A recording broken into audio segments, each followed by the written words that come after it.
A la misma vez quiero invitarles a que saquen sus Biblias y que vayan conmigo al cuarto evangelio de la palabra de Dios. La Biblia en el Nuevo Testamento tiene 4 evangelios y el cuarto de ellos es el evangelio de Juan. Así es que me gustaría que fueran ahí conmigo por un momento y pudiéramos dialogar un poco acerca de lo que es esta serie que hemos iniciado. La iniciamos la semana pasada, si estuvieron con nosotros aquí, la semana pasada la iniciamos y el título de la serie es Emanuel, que tiene que ver obviamente con esa traducción que significa Dios con nosotros, basado en el libro de Isaías, pero para nosotros tiene que ver también con el subtítulo del peregrinar de el Rey. Y observen que para nosotros el énfasis está en la palabra rey, no en la palabra peregrinar, porque la tendencia, dijimos la semana pasada, si acaso no estuvieron aquí, es que cuando se trata de la Navidad, cuando se trata de Dios, cuando se trata de Jesús, cuando se trata de la salvación del hombre, la mayor parte del tiempo no la rechazamos, la queremos, la buscamos por diferentes razones, pero si no tenemos cuidado, la buscamos para bendecir nuestro peregrinar, sea del que venimos, sea en la situación en que estamos, o a lo mejor es la inseguridad o es la incertidumbre del que viene por delante del peregrinar. Entonces, nada malo con que Dios bendiga, y realmente esta gráfica ilustra cómo la bendición de Dios sobre escoger a esta gente, a este pueblo, a esta pareja, a esta generación, nada malo con ello, pero es obvio que la bendición de Dios fue simplemente el vehículo para que al final, 2000 años después, promulgáramos, exaltáramos, cantáramos, no acerca de José, no acerca de María, no acerca de la ciudad donde nació, es acerca del rey que nació y su nombre es Jesús. Esta conversación para nosotros es extremadamente importante porque una de las cosas que estuvimos enfatizando la semana pasada también es acerca de quién escribió y a quién les escribió. Es obvio que el mensaje de la Biblia es trascendental, va más allá de la generación que se escribió o que fue escrito, pero tenemos que considerar qué es el contexto con el cual está escribiendo este apóstol llamado Juan. Una vez más, es el cuarto de los evangelios. Tenemos Mateo, Marcos, Lucas y Juan. Y la invitación que yo les hice la semana pasada, iniciando con esta serie de lo que en inglés se le llama Advent, que tiene que ver con el tiempo de la Navidad, tiene que ver con que ustedes pudieran practicar como familias la lectura de la historia de la Navidad. Entonces, la historia de la Navidad se encuentra solamente narrada o escrita en dos de los 4 evangelios, el primero y el tercero. El primero que es Mateo, el tercero que es Lucas. El evangelio de Marcos inicia con Jesús a la edad de 30 años porque inicia con su bautismo. Pero Juan lo que va a hacer por su audiencia, él va a iniciar la historia de Jesús desde antes de la fundación del mundo. Varias razones. Una de ellas es por lo que yo expliqué la semana pasada, que tiene que ver con lo que hoy se le conoce como el cristianismo progresivo. Existió en aquel tiempo, existe hoy en día. ¿Qué significa ello? Que pensar en cristianismo progresivo es una contradicción de términos. Porque el cristianismo, cuando fue establecido, en otras palabras, siendo la base de nuestra fe el rey, es algo que es inmovible, es algo que es único, es algo que existe como no necesidad de otra opción. Entonces, agregar la palabra progresivo implica como que si alguien, después de recibir a Cristo, de abrazar la Navidad, la va a mejorar, y eso no existe. Pero hoy en día, tristemente, es nuestra realidad. ¿Qué quiero decir con ella? Que tenemos una generación, como hace 2000 años, que pensamos en un cristianismo que eventualmente, ¿sí?, a través de eventos, a través de descubrimientos, a través de un mundo en el cual tenemos tanta información, que la gente empieza a cuestionar la veracidad de la Biblia. Empiezan a ver la Biblia como documentos de antigüedad, que lo son, pero empezamos a cuestionar si realmente es verdad eso, si no son fábulas, si no hay errores en ella. Entonces, eso es lo que tenemos hoy en día, cristianismo progresivo.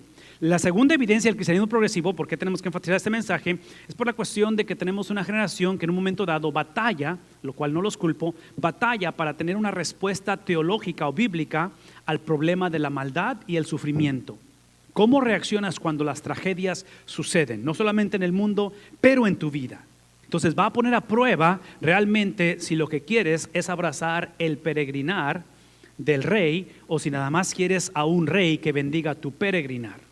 ¿Por qué? Porque cuando la tragedia sucede y tu peregrinar es cuestionable o tu peregrinar es inundado de sufrimiento o de luto, es donde vas a cuestionar eventualmente si realmente Jesús es rey, si realmente Jesús es la persona que Él dice que es. ¿Sí me explico? Entonces, es por eso que hoy en día tenemos una generación, y otra vez, no culpo eso, porque sé que es un mundo quebrantado, un mundo disfuncional, donde cuestionamos o no tenemos respuesta a las tragedias de la vida.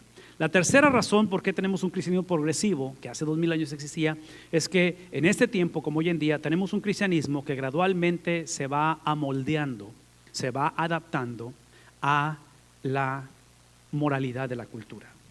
Donde originalmente la Biblia dice esto, pero hoy lo empezamos a adaptar de esta manera. Entonces, lo que necesitamos considerar es que Juan está escribiendo a una generación donde las iglesias están en la provincia de Asia Menor, que hoy en día es el país de Turquía. Si ustedes ven el mapa, ven a Turquía, es a quien está escribiendo. Y este es el área en la cual el apóstol Pablo, más adelante en las epístolas, escribe una carta a los Efesios. Son las iglesias de Éfeso. ¿Qué implica ello? Que estas iglesias estaban formadas de judíos convertidos al evangelio, de gentiles no judíos convertidos al evangelio, de romanos que son gentiles convertidos al evangelio, de griegos convertidos. ¿Qué implica? Que la iglesia literalmente es una cosmopolita, es un mosaico de creencias, de diversidad, de la cual Juan tiene que hablar de estos temas porque la iglesia está en una crisis. La iglesia está viviendo un peregrinar donde, si ustedes observan, si la iglesia se forma de judíos con un peregrinar judío, se forma de griegos, de un peregrinar griego, se forma de romanos, de un peregrinar romano, al momento de que los pones todos juntos, esa historial, ese contexto va a influir cómo procesan la vida y cómo procesan específicamente o cómo expresan a este que es el rey de los judíos, al rey de Israel. Entonces, en ese contexto de disfuncionalidad, de confusión, lo que Juan también está advirtiendo o introduciendo, porque estamos en el capítulo 1 de Juan, está introduciendo porque él ya es un anciano.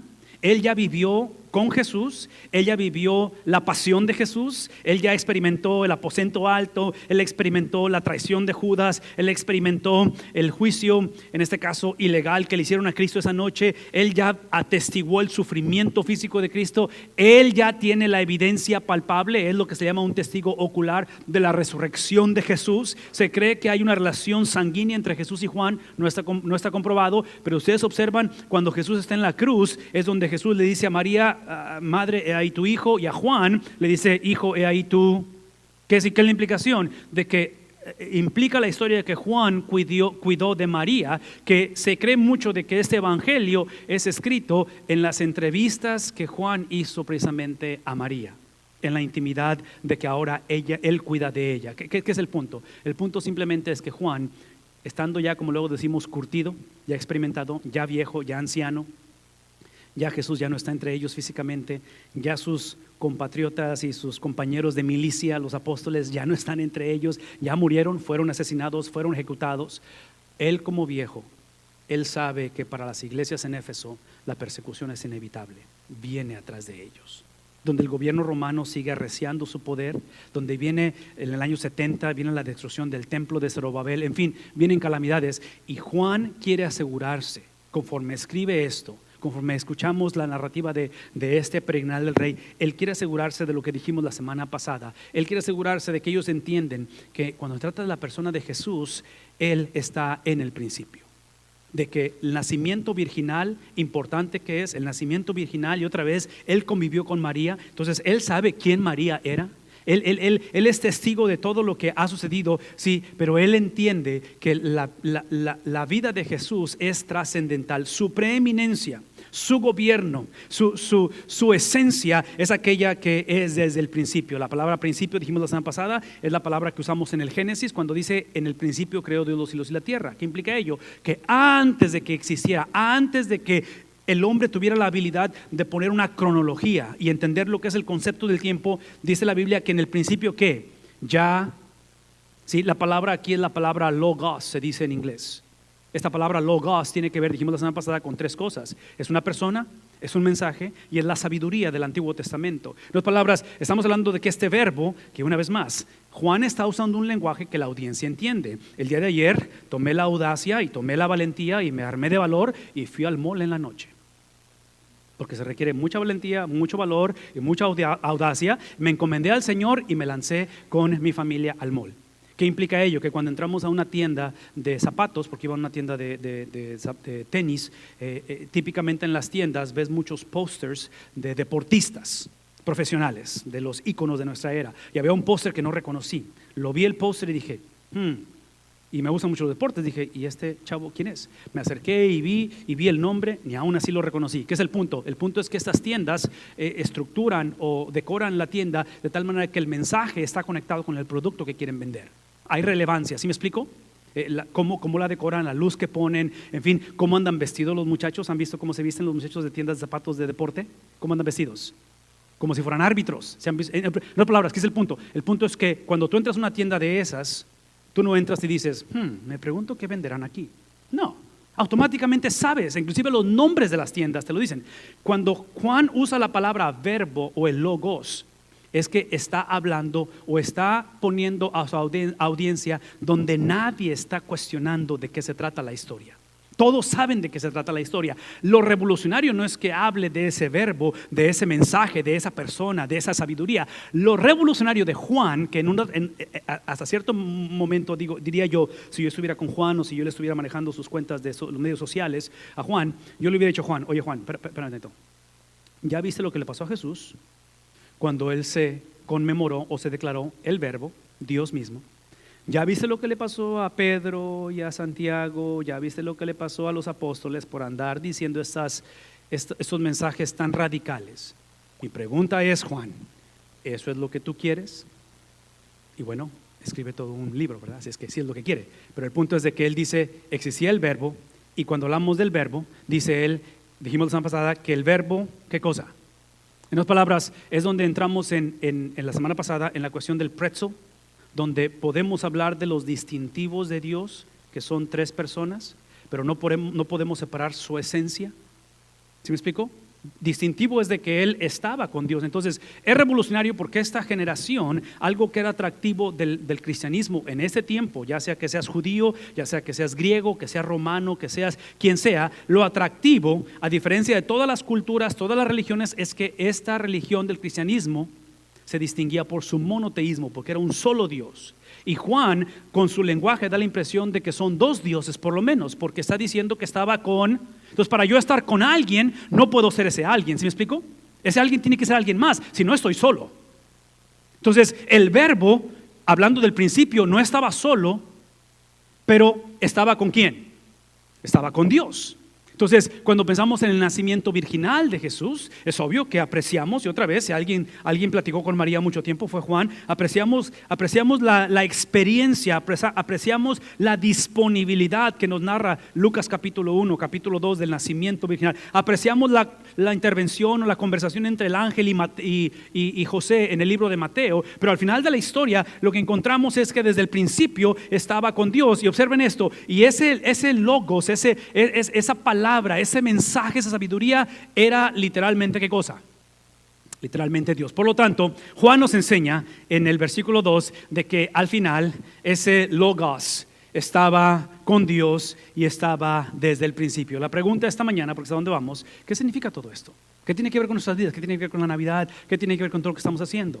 Bueno, varias cosas, y esta semana fue una semana un poquito más ocupada de lo normal, y un montón de cosas pasaron y sucedieron y eventos y todo eso, pero una cosa que me lamentaba yo hasta cierta manera es que no tuve la oportunidad de ver en vivo, lo cual quise hacerlo en vivo, el funeral del expresidente.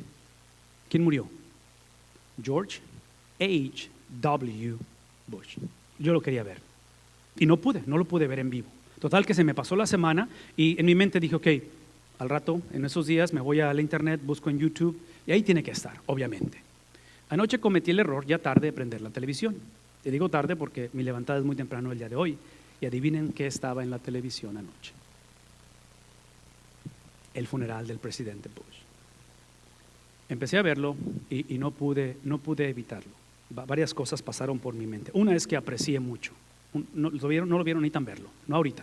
No abran sus teléfonos, luego lo ven. Pero el punto es de que es algo extremadamente hermoso lo que es la experiencia de la celebración. Pero esto es lo que me vino a la mente cuando vi todos los testimonios, todo lo que se habló, todo lo que se cantó, todo, desde lo militar hasta sus hijos, en fin, todo.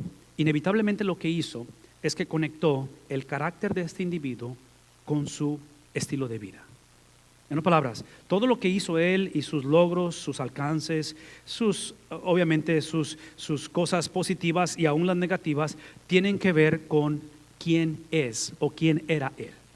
Van conectados. Entonces se le tiene en alta estima a este hombre por diferentes razones, pero el punto es de que esta experiencia de casamiento entre lo que la persona es y lo que la persona hizo inevitablemente se ve en este funeral. Si lo pueden ver o si tienen la oportunidad de verlo, les invito a que vean ello. Cuando pensamos en el Evangelio y pensamos en la Navidad, viendo versículos 1 y 2, la Navidad, el nacimiento de Jesús a la luz de Juan, es el nacimiento de este bebé, es la llegada de este Mesías, es la encarnación de Dios, la cual, vean eso, está diciendo Juan, esto es lo que es Dios, está mostrándolo, está poniéndose enfrente de nosotros, nacimiento virginal, profecía cumplida. Pero lo que Juan no nos permite hacer es que conforme nace este niño, y aun cuando no sabíamos, pero va a vivir 33 años sobre la faz de la tierra, su experiencia y su comportamiento, sus milagros, su enseñanza, sus hechos, aunque están conectados con quién es este niño,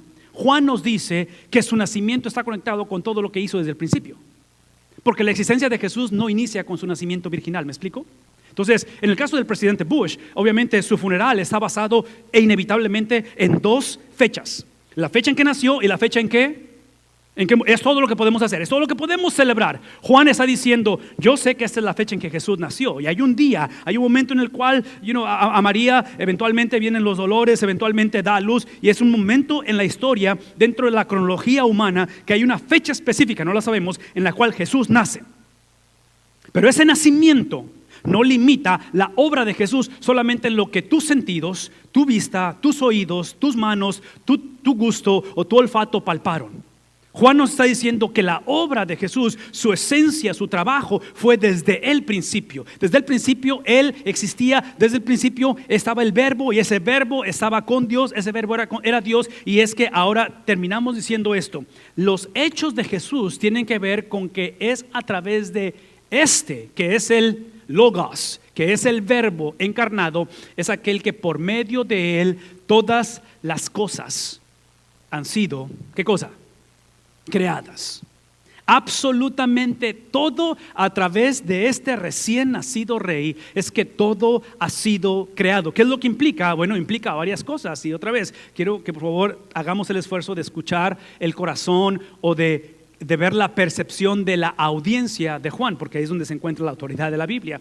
Es de que aparentemente esta generación, otra vez, iglesias con una mezcla de creencias, de culturas, de trasfondos, es un tutti frutti y es complicada la vida de la iglesia como lo es hoy en día.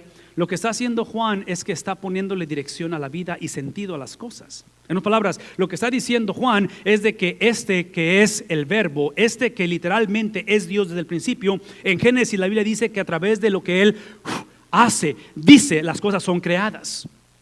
Que Él literalmente tiene la habilidad de crear de la nada, cosa que nadie puede hacer. Y por eso es que está diciendo Juan que en este caso Jesús, el personaje, la persona, este bebé es el agente que desde un principio ha existido. Donde si ustedes pueden una vez más procesar en su mente, hacer el esfuerzo de ver esto, una conversación celestial de la Trinidad, una conversación antes de la fundación del mundo, antes de que tú fueras un pensamiento en el corazón de Dios. Dios tiene esta conversación con su Hijo y literalmente el Evangelio de Juan dice esto, que el Padre le entrega al Hijo los que han de ser salvos.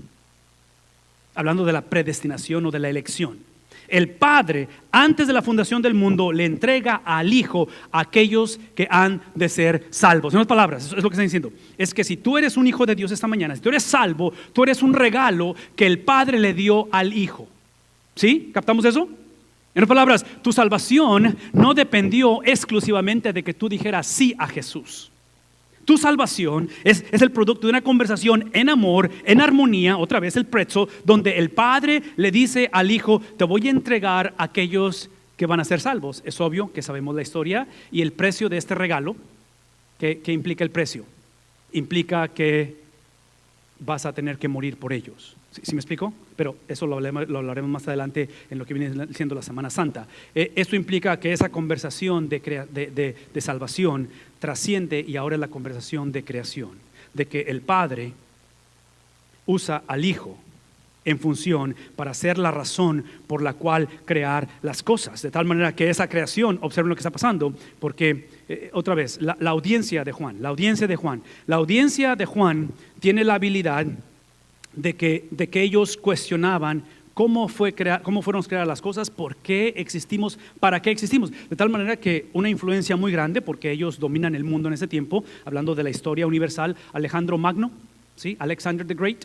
Esa mentalidad de los griegos era la mentalidad donde ellos les gustaba enfatizar el divorcio entre lo visible y lo invisible. Entonces, en la iglesia, en aquel tiempo, como hoy en día, existía lo que se le llama el antinomianismo, el concepto de que si yo creo en Dios, no importa cómo me comporte.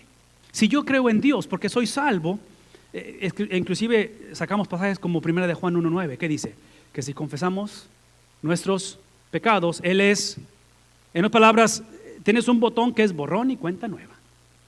Está padre, ¿no? Este asunto, porque pues, o sea, automáticamente borras el crédito y empiezas de cero. Ese es antinomianismo, es el concepto de que no importa lo que haga, no importa de cómo me comporte, no importa los errores que cometa o qué he hecho, si soy hijo de Dios, como quiera voy, ¿a dónde?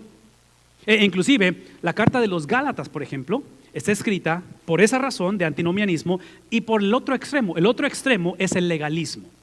El otro extremo es el pensar de que la salvación depende de mi conducta. Entonces voy a ser el tipo de persona que voy a ser extremadamente estricto, puro, recto, donde literalmente les hago el favor con estar con ustedes. ¿Saben de qué estoy hablando?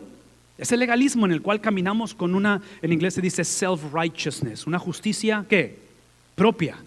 Entonces, Gálatas, el libro de Gálatas está escrito bajo ese contexto. Juan lo encuentra y en este momento está diciendo Juan, escuchen esto, independientemente ustedes quién crean que es el creador de las cosas, el propósito de la vida, la realidad es que Él es la razón por qué las cosas existen. Y no solamente eso, pero observen esto, es de que no solamente es el agente de la creación, pero si Él no es el agente de la creación, si Él no es la razón por qué las cosas fueron creadas, y en este caso Dios, literalmente en esa conversación con el Hijo, ¿sí? Entonces es que sin Él nada de lo creado llegó a existir. ¿Qué es el punto? El punto es de que Cristo en su nacimiento virginal lo que hace es que Él casa lo que la cultura o lo que la iglesia divorció.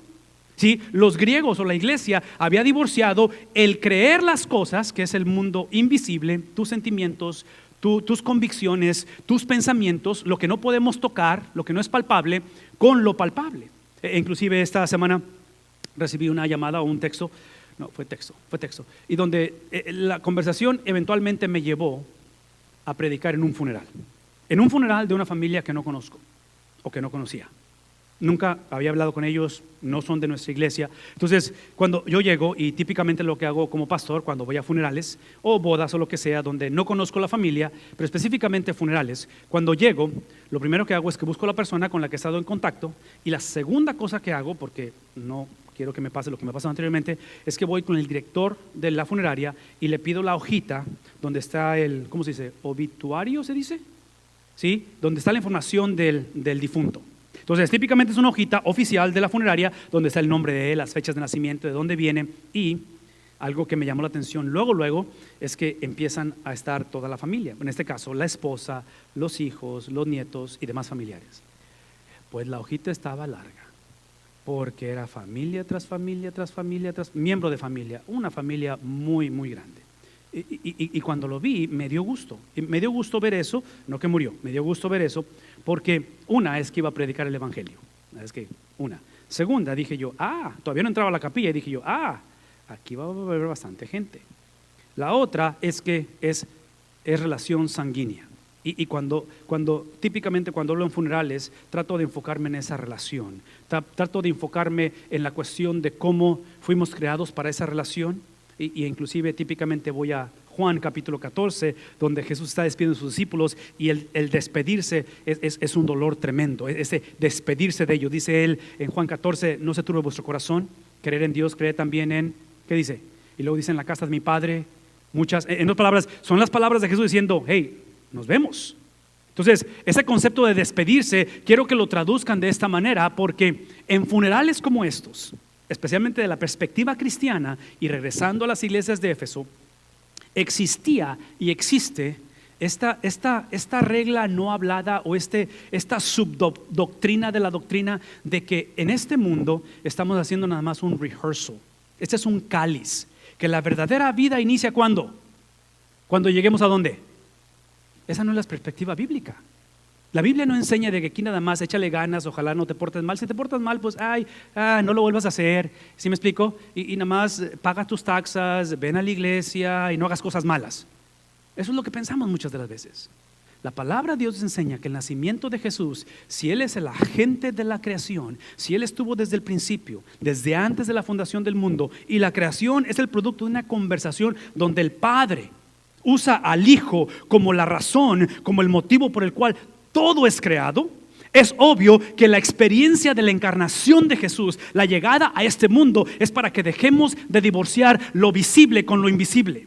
De que lo que pensamos y lo que sentimos, lo que experimentamos en lo que no es tangible, con nuestra conducta, regresando al funeral del presidente Bush. El funeral tiene que ver con la celebración de que este hombre aparentemente, porque yo llegué a este país cuando él iba de salida, ¿sí? Aparentemente su trayectoria como líder, como hombre, como padre de familia, es aquel de que su esencia, su carácter fue reflejado en cómo vivió, qué decisiones tomó, cómo gobernó, cómo llevó a cabo su conducta. ¿Me explico? Entonces, la Navidad tiene que ser la experiencia donde no podemos continuar tolerando simplemente las calamidades y deseando que un día simplemente lleguemos al cielo para que se acabe el llanto, se acabe el dolor, se acabe el sufrimiento. ¿Será posible que la Navidad es que nosotros regresemos a enfocar, a exaltar a la gente de por qué fuimos creados? Es obvio. Y otra vez, no tengo tiempo para entrar en este detalle, pero es obvio que cuando decimos que la gente de la creación es Cristo, en Génesis capítulo 3, la misma creación fue quebrantada.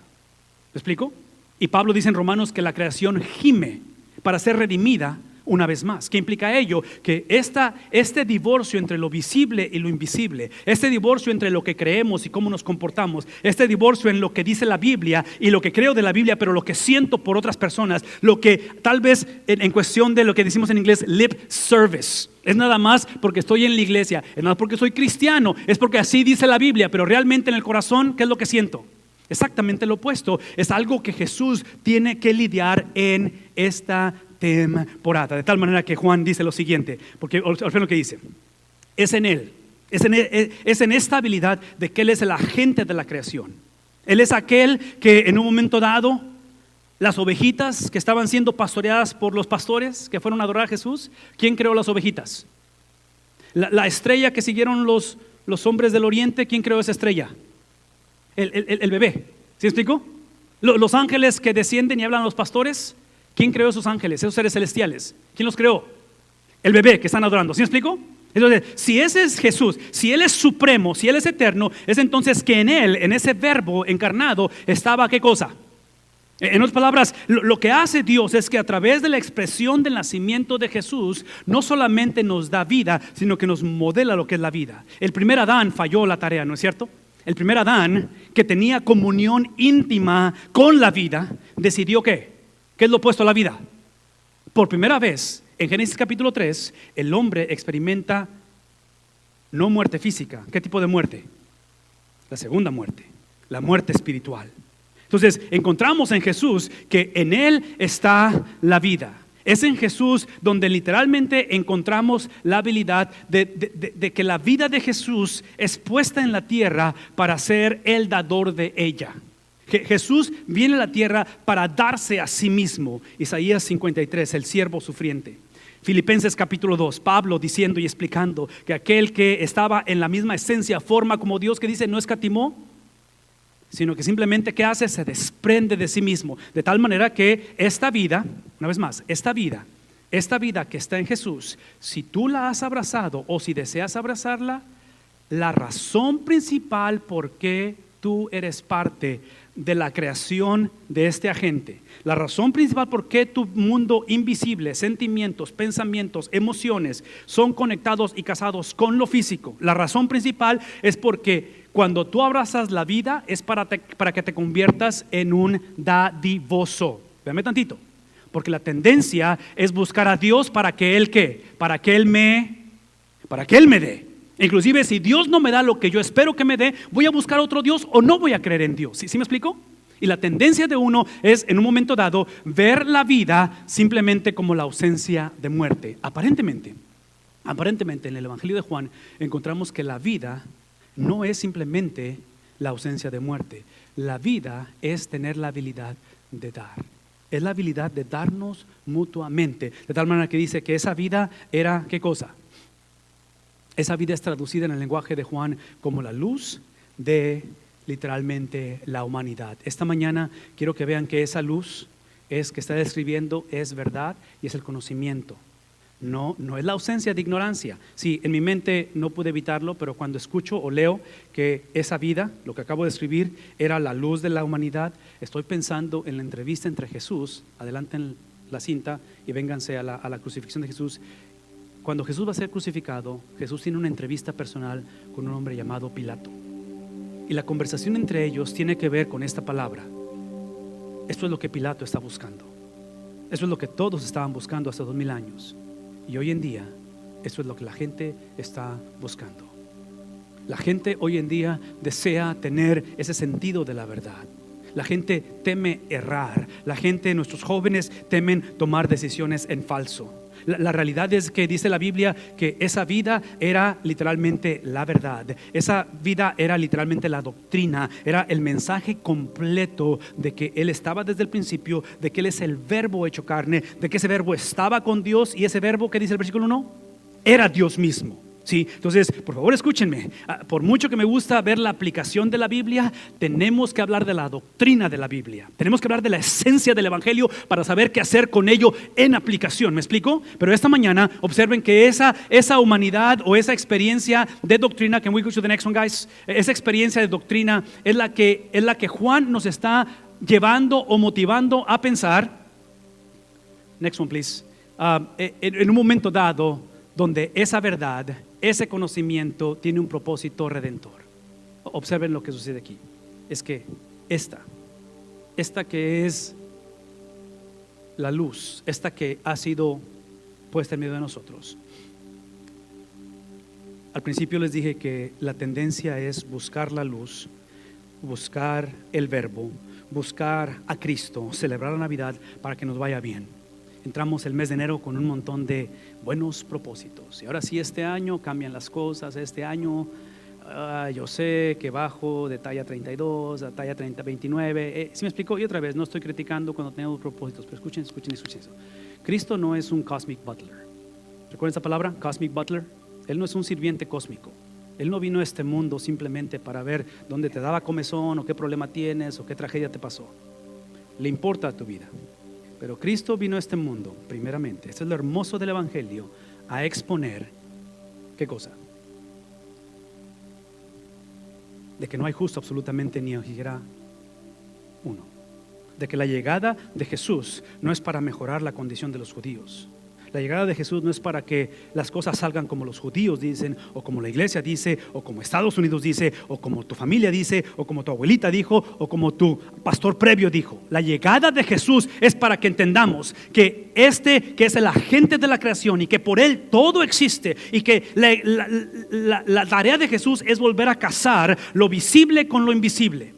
Y de que esta experiencia es lo que produce vida, y esa vida es la luz de la humanidad. Tenemos que entender que la humanidad a través de la Navidad es esto.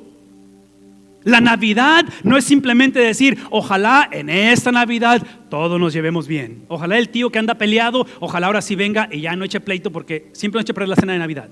Y quiero que se lleven bien en la Navidad. ¿Sí me explico? No malinterpreten. Se den regalos, se amen, que todo eso es importante. Qué bueno que hagan todo eso. Pero la Navidad tiene que iniciar entendiendo que el nacimiento virginal de Jesús es para exponer el corazón separado de Dios.